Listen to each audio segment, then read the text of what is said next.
अगर आप क्यूरियस हो कि आज भी हमारे इंडस्ट्री में न्यूट्रिशन के बारे में कौन से मिथ्स अभी भी चालू है, तो आज का वीडियो जरूर देखिएगा, क्योंकि इसमें हम लोग टॉप 4 मिथ्स को कवर करेंगे और ये समझाएंगे कि ये गलत क्यों है।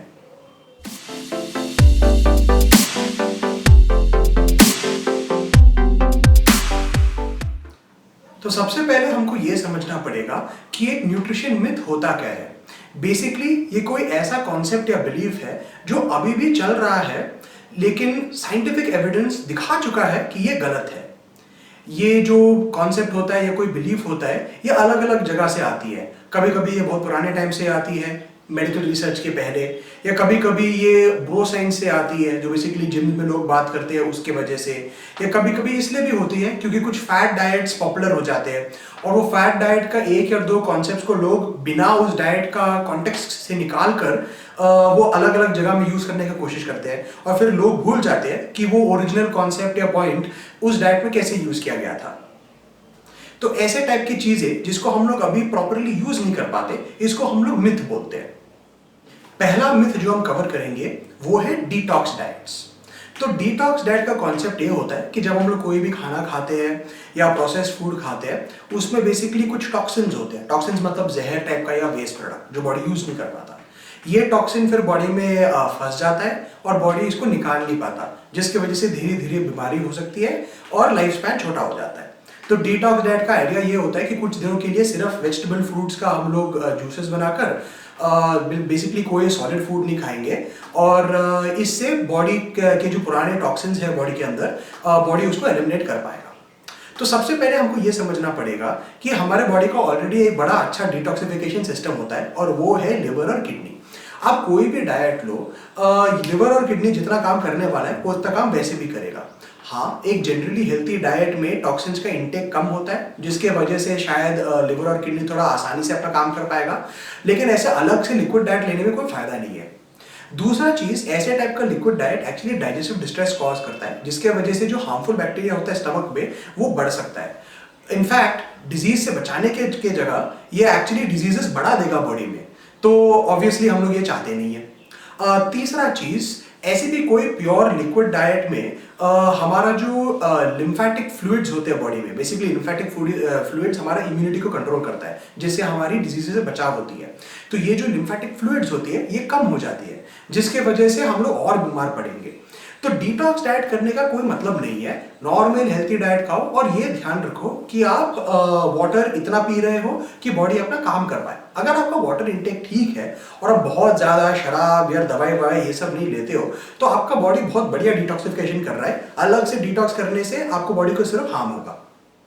मिथ नंबर 2 स्टार्ट करने से पहले मैं एक बार आपसे पूछना चाहता था कि अगर आपके पास कोई न्यूट्रिशन या ट्रेनिंग के बारे में क्वेरी या डाउट है तो प्लीज कमेंट सेक्शन में पोस्ट कीजिए और हमारे चैनल को सब्सक्राइब कीजिए। हम कोशिश करेंगे कि आपका क्वेश्चन को आंसर करें। मिथ नंबर 2 है काले चिकन में बहुत ज्यादा प्रोटीन होता है। तो एक्चुअली ये मिथ सिर्फ काले चिकन की बात नहीं है, लेकिन अगर आप फिटनेस इंडस्ट्री में कुछ टाइम से हो, आप देखोगे कि हर 2 से 3 साल में कुछ नया चीज आता है मार्केट में जिसमें बोलते हैं कि इसमें बहुत हाई प्रोटीन होता है।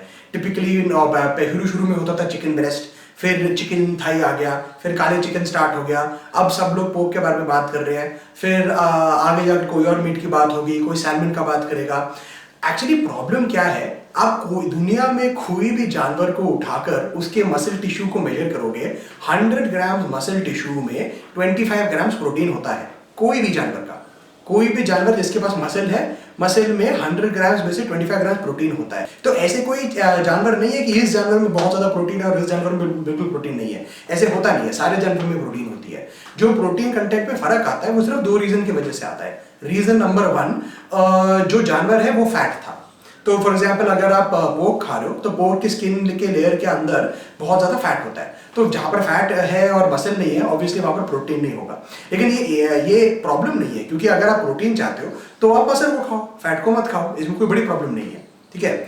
और दूसरा चीज ये होता है कि कुछ प्रोडक्ट्स की अवेलेबिलिटी कम होती है मार्केट में, जिसके वजह से उनमें प्रोसेसिंग कम होता है और प्रोसेसिंग से थोड़ा बहुत वो मीट कंटेंट कम हो जाता है। तो फॉर एग्जांपल चिकन का सलामी आता है, पोर्क का भी हैम आता है, तो ये जो प्रोडक्ट्स होते हैं ये प्रोसेस करके आए होते हैं। इस प्रोसेसिंग की वजह से इनमें प्रोटीन कंटेंट कम हो जाता है।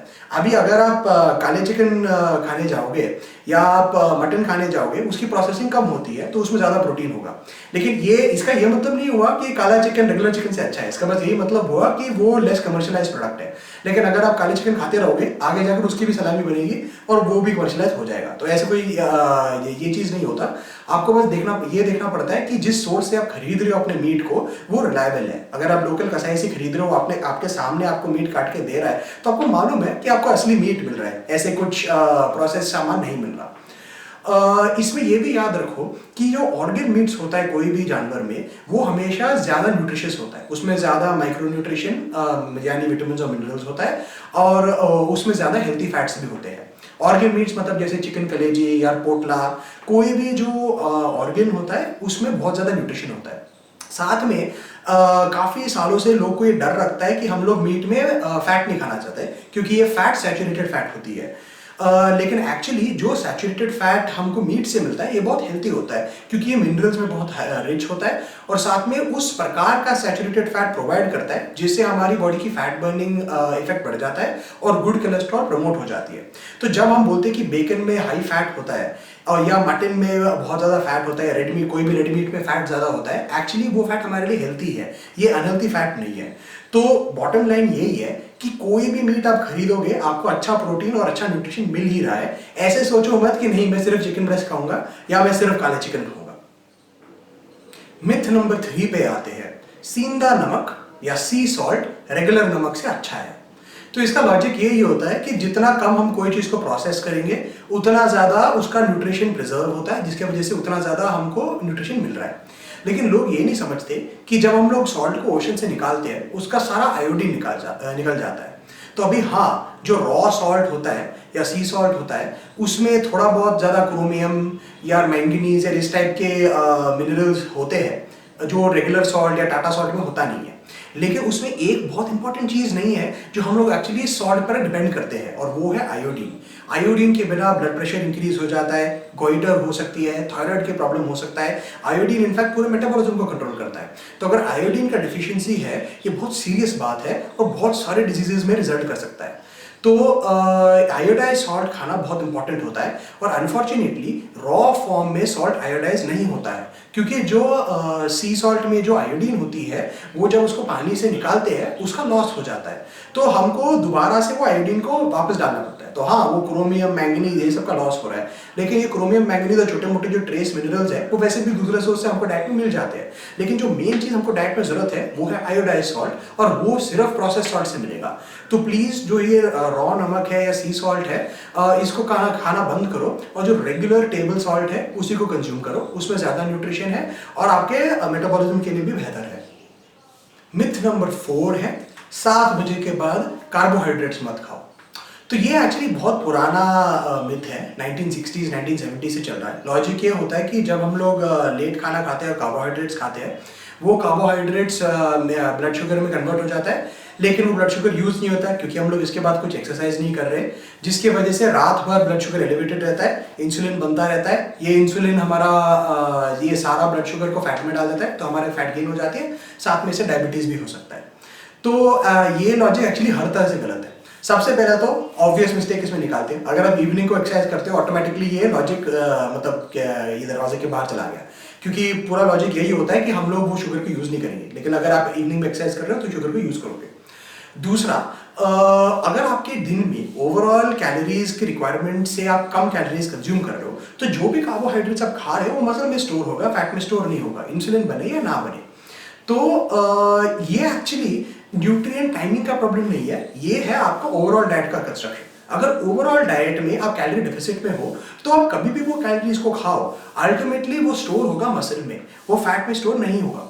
साथ में ये भी याद रखो कि जो हम लोग रात में कार्बोहाइड्रेट मील खाते हैं वो कार्बोहाइड्रेट्स मसल का ग्लाइकोजन रिजर्व्स को रिप्लेनिश कर देता है, बेसिकली मसल का एनर्जी को बढ़ा देता है, जिसकी वजह से अगले सुबह को अगर आप वर्कआउट करोगे तो वो सारा एनर्जी बॉडी में अवेलेबल होगा, जिसकी वजह से आप ज्यादा पावर भी डाल पाओगे। फॉर एग्जाम्पल, जो लोग सुबह सुबह एक्सरसाइज करते हैं और रात को डिनर स्किप करते हैं वो हमेशा कमजोर होते हैं वर्कआउट में, लेकिन जो लोग प्रॉपर डिनर खाकर फिर वर्कआउट करते हैं अगले सुबह वो ज्यादा पावर डाल पाएंगे क्योंकि उनके मसल के ग्लाइकोजन रिजर्व्स फुल है। बॉटम लाइन यही होता है कि अगर आपका टोटल कैलोरीज और टोटल एनर्जी कंजम्पशन आपके रिक्वायरमेंट के हिसाब से है, आप कभी भी कार्बोहाइड्रेट्स खाओ, इतना कोई बड़ा प्रॉब्लम है नहीं।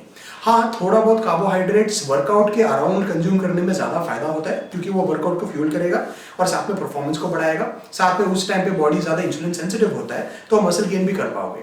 लेकिन ऐसी भी बात नहीं है कि अगर आप रात को कार्बोहाइड्रेट्स खाओगे तो वो सीधा फैट में जाएगा, क्योंकि अल्टीमेटली अगर आपके मसल ड्रेन है और आप कैलोरी डेफिसिट में हो तो वो जाएगा सबसे पहले मसल में ही, क्योंकि बॉडी का प्रोसेस यही होता है। एक बार आज के कॉन्सेप्ट्स को रिवाइज करते हैं। सबसे पहला, डिटॉक्स डाइट्स मत करो, क्योंकि रेगुलर हेल्थी डाइट और प्रॉपर वाटर कंजम्पशन से अपने आप बॉडी क्लेंस हो जाता है। मिथ नंबर 2, ABCD मीट में ज्यादा प्रोटीन होता है। एक्चुअली सारे मीट्स में प्रोटीन होती है और हेल्थी फैट्स होते हैं। वो सिर्फ हल्का सा ऊपर नीचे 19-20 की फर्क होती है, क्योंकि कोई मीट्स में ज्यादा फैट होता है और कोई मीट ज्यादा प्रोसेस्ड होता है। लेकिन अल्टीमेटली सारे के सारे मीट्स में अच्छा प्रोटीन और अच्छा फैट होते हैं। मिथ नंबर 3, सींदा सॉल्ट या सी सॉल्ट रेगुलर सॉल्ट से अच्छा होता है। एक्चुअली इसमें आयोडीन की कमी होती है और आयोडीन की कमी होने से हमारे बॉडी में बहुत सारे मेटाबॉलिक साइड इफेक्ट्स हो सकते हैं, तो इसलिए रेगुलर आयोडाइज्ड सॉल्ट खाना जरूरी है। मिथ नंबर 4, रात को कार्बोहाइड्रेट्स नहीं खाने चाहिए। एक्चुअली अगर आपकी रिक्वायरमेंट की कैलोरी रिक्वायरमेंट के हिसाब से कैलोरी कंजम्पशन है तो ऑटोमेटिकली जो भी कैलोरीज आप कंज्यूम कर रहे हो वो सबसे पहले मसल में स्टोर होगा और फिर जाकर लिवर और फैट में स्टोर होगा। तो रात को कैलोरीज खाओ या दिन को, अल्टीमेटली बॉडी पे इफेक्ट सेम ही आएगा। अगर आपको ये वीडियो पसंद आया तो प्लीज वीडियो को लाइक कीजिए और चैनल को सब्सक्राइब कीजिए। साथ में हमारा एक इंस्टाग्राम हैंडल भी है जहां पर हम डेली ट्रेनिंग और न्यूट्रिशन टिप्स अपलोड करते हैं।